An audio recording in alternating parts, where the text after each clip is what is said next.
वैष्णव दर्शन में एक बहुत अच्छी बात आई, शिक्षाप्रद है इसी प्रसंग में। कुंभकर्ण उनके यहाँ थोड़ा सा अलग ढंग के वर्णन किया है। तो उसने एक तपस्या की, वो वरदान मांगा, मैं 6 महीने जागूं और 1 दिन सोऊं। कितने दिन जागूं? तो सारा ब्रह्मांड घबरा गया, ये 6 महीने जाग जाए तो पूरी पृथ्वी को खा जाएगा, ये तो अनर्थ हो जाएगा, क्या करें इसको? रोक सकते नहीं क्योंकि उसने विद्या सिद्ध कर ली। सारे देवताओं की मीटिंग हुई, रोक नहीं सकते। वो इतनी मंत्र फेर रहा है कि उसको सिद्ध तो वरदान तो देना पड़ेगा, कोई नहीं रोक सकता। मजदूरी कर रहा है वो, यानी मेहनत कर रहा है, साधना कर रहा है। अंत में फैसला हुआ, ये जिस समय वरदान मांगे इसकी बुद्धि भ्रष्ट कर दो। सरस्वती गई, उसकी जिह्वा पर मांगना था 6 महीने जागूं और 1 दिन, और मुंह से निकल गया 1 दिन जागूं 6 महीने सोऊं, तुरंत तथास्तु। 6 महीने सोऊं और 1 दिन, कितनी बड़ी शिक्षा। पापियों को ऐसे रोका जाता है। पापियों को रोकने का तरीका है उनकी बुद्धि भ्रष्ट कर दो, उनको ऐसे कर दो, ऐसे मौके पर वो कर देंगे। ये तो जा ही रहा है, क्या करें? अब कर्म और धर्म इकट्ठा एक हो जाता है। धर्म कहता है उसको रोक, वो आ रहा है, वो आ जाएगा। तो कर्म कहता है साहब क्या करें, वैसे तो रोक नहीं पाएंगे।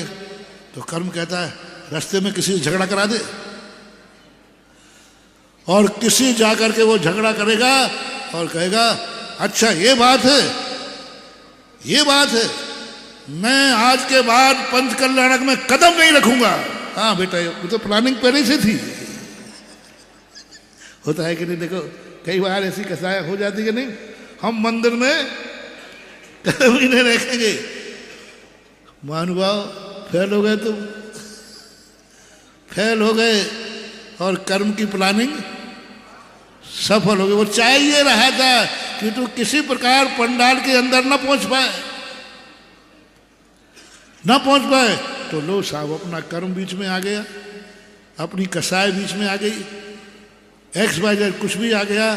आज का प्रवचन याद रखना महानुभाव, जब भी किसी कार्यक्रम में तुम्हें कैसे भी किसी भी कारण से नहीं जाने का मन हो, तो सोच लेना कहीं तुम्हारी किस्मत तुम्हारे साथ बहुत बड़ा दगा कर रही है, क्योंकि किस्मत में कहा तुझे नहीं जाने दूंगा। और यदि तुम्हारा किस्मत ही विपरीत है, जबरदस्ती भी करोगे। कई लोगों को कहते, कई लोगों को समझाता, जब मैं भी समझाता हूँ, भैया जैन कुल में जन्मे, अभिषेक का नियम ले लो। महाराज नहीं, और घर में बैठे खाली पूजन करने चला जाए, दर्शन नहीं करा, नहीं। अरे भाई सब राग देश कसाय छोड़ो, चलो पंचकर्णक हो रहा है, मजा आ रहा है, सारा जगत आनंद ले रहा है, सारा अशोक नगर जय जयकार कर रहा है। जैन भी कर रहे, अजैन भी कर रहे, लेकिन कहो 2-4 जैनी अभी भी कसाय में अकड़े बैठे होंगे, मैं तो नहीं जाऊंगा। हो सकता है, इट में भी पॉसिबल हो सकता है। अजैन लोग जय जयकार कर रहे कि ऐसा पंचकर्णक तो, और बात सही है, त्रिकाल 24 पंचकर्णक से ये पंचकर्णक सवाया और डेवड़ा हो रहा है। उस समय नगर में ये माहौल नहीं था, नगर की ये सजावट नहीं थी, नगर का ऐसा जुलूस नहीं था। अरे छोटे छोटे जुलूस चमत्कार दिखा रहे। यूं कल भैया ने मना किया कि भाई महाराज जी ये चक्रवर्ती की विजय यात्रा तो नहीं हो पाएगी, टाइम ही नहीं था, ही नहीं टाइम। तो हम ऐसा करते हैं, मन में समझ जाएगा इनका, और वो आरती लाते ना अपन, आरती, उसी आरती को कह दो यही चक्रवर्ती की यात्रा है। तो मैंने कहा अपना काम भी बन जाएगा, आरती को लोग आते ही हैं, और समय भी बच जाएगा, और ये भी मान जाएंगे हाँ हमें। तो हम लोगों ने तो ऊंसे कह दी, बनाए टहलने के लिए, तुम्हें समझाने के लिए। लेकिन वो चक्रवर्ती की यात्रा कल ऐसा जुलूस बना, ऐसे जुलूस बना, ऐसे लोग नाचे कि लोग कहते हैं आज तक ऐसा जुलूस, सारे जुलूस फीके और कर दिए। कल शाम को किया था ना, चक्रवर्ती की यात्रा निकल गई पंचगण में और हमारा समय बच गया, लेकिन लोगों को आनंद आ गया। आज तक कभी तीर्थंकर की बारात नहीं निकलती। यहीं पंडित जी ब्रह्मचारी भैया स्वाहा, मरु देवी का विवाह हो, नंदा सुनंदा का विवाह हुआ, स्वाहा स्वाहा बोलते, कोई फेरे मेरे नहीं पड़वाते। और कल क्या बारात निकली, आज कल ही तो दी, वो भी निकल गई। यानी हर व्यक्ति लाभ ले रहा है। हो सकता है दो चार ऐसे कसायवान जिनके कर्म ने कहा ये पापी ये पापिन पंचकणक में ना चली जाए, पंचकण में ना चला जाए, इसको कैसे रोकें? रोक देते। बहुत बड़ा कर्म, बहुत बड़ी मोनोपोली है कर्म की, सृष्टि की। नहीं तो कर्म तो परेशान हो जाए। कर्म में कोई अतिशय रहे नहीं, ये व्यवस्था बनाई। जबरदस्ती भी करोगे आप। समय हो रहा है, एक बहुत अच्छी बात ध्यान में आ गई।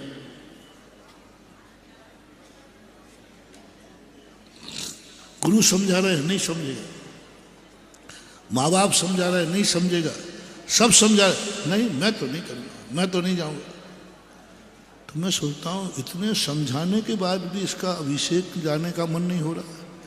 इतना समझाने के बाद भी मंदिर के मान नहीं हो रहा है। इसके समझाने के बाद भी पंचकणक में शामिल नहीं हो रहा। इतने समझाने के बाद भी दान नहीं दे रहा है और समर्थ है। तो इसके लिए एक बहुत अच्छा उदाहरण आता है कि एक बार एक निर्णय है कि अभव्य जीव को समोषण में भगवान के दर्शन नहीं होते। तो भगवान महावीर स्वामी का समोषण आया। तो लोगों ने कहा कि जो भगवान के दर्शन करने नहीं जाएगा वो अभव्य माना जाएगा। ये थर्मामीटर था। तो सब लोगों ने कहा अपन दर्शन करने तो चलते, कम से कम ये तो हो जाएगा कि हम भव्य हैं। तो सब लोग अपने बूढ़े दादा दादी को उठा के ले गए। कहीं ऐसा नहीं हो कि दादी हमारी अभव्य हो। तो पकड़ के ले गए, सब चले गए। एक दादी कहती मैं तो नहीं जाऊंगी। एक दादी कहती है मैं तो नहीं जाऊंगी। अब घर वाले घबरा गए, लगता है कि ये अभव्य है। तो उन्होंने बहुत पहले दादी माँ चलो दर्शन कराओ, देखो आप दर्शन कर लोगे, हमारा घर भव्य का मन है। बोले तुम नहीं जाओगे, नहीं जाऊंगी। कहाँ जाना, वहाँ क्या जाना? वो तसला का छोकरा है ना, वो तसला का वही ना, उसको क्या देखना। अंत में नाती पोता थे, उन्होंने कहा क्या करें? दादी माँ तू ठीक से चलती है कि नहीं, नहीं तो हम उठा के ले जाएंगे। तो प्लानिंग बना ली, उनको झोली में बन गए। अपन झोली में जाके पटक देंगे समोषण में। कम से कम ये तो हो जाएगा कि हमारे घर में कोई अभव्य नहीं है। जैसे ही बच्चों ने ये प्लानिंग बनाई, आवाज नहीं, आवाज नहीं, 2 मिनट और। जैसी प्लानिंग बनाई, दादी को पता चला ये तो जबरदस्ती ले जा रहे, ये तो मान ही नहीं रहे। तो उसने अपनी सूजा उठाया, दोनों आंखें फोड़ ली, बोले ले जाओ, अब ले जाओ, देख लो, मैं नहीं करूँगा। ये कथा आती है, संभवतः श्वेतांबरों के यहाँ कथा है। दोनों आंखें फोड़ ली उसने, बोले अब ले जाओ। वहां ये कहा गया कि जिस जीव का महान पाप कर्म का उदय है उसे लाख समझाओ, गुरु से बड़ी उसकी कसाय होती है, भगवान से बड़ा उसकी कसाय होती है। भगवान कसाय से बड़े, कसाय माँ बाप से बड़ी होती है। माँ बाप भी समझा रहे, सब समझा रहे, परिवार समझा रहा है, लेकिन पाप उससे बड़ा होता है। गुरु समझा रहा है, उससे बड़ा होता है। आप कभी तुम्हें गुरु समझाए और समझ में नहीं आए, सावधान, तुम्हारा पाप कहता है मैं तेरी ऐसी बुद्धि करूंगा कि तुझे गुरु की बात भी समझ में नहीं आएगी।